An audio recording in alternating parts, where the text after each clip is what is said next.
మిగతా వార్తలకు వస్తే దేశ రాజకీయ అవినీతిపై మరో కొత్త పార్టీ పురుడు పోసుకుంటోంది. మణిపూర్ ఉక్కు మహిళ ఇరోమ్ షర్మిల నేతృత్వంలో కొత్త పార్టీ ఏర్పాటు కానుంది. పేరు People's Resurgence and Justice Alliance ప్రజా. వచ్చే సంవత్సరం మణిపూర్లో జరిగే అసెంబ్లీ ఎన్నికల్లో ఆమె ఈ పార్టీ తరపున పోటీ చేయబోతున్నారు.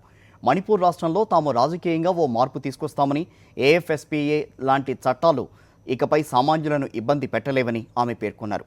మణిపూర్ రాష్ట్రం సహా ఈశాన్య రాష్ట్రాల్లో సైనిక దళాల ప్రత్యేక అధికారాల చట్టాన్ని తొలగించాలనే డిమాండ్తో 2000 సంవత్సరం నవంబర్ 2వ తేదీన ఆమె నిరాహార దీక్ష చేపట్టారు.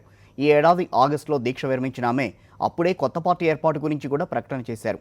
ముందు రాష్ట్రానికి తాను ముఖ్యమంత్రి కావాలని, ఆ తర్వాత సైనిక దళాల ప్రత్యేక అధికారాల చట్టాన్ని నిషేధించాలని షర్మిల భావిస్తున్నారు.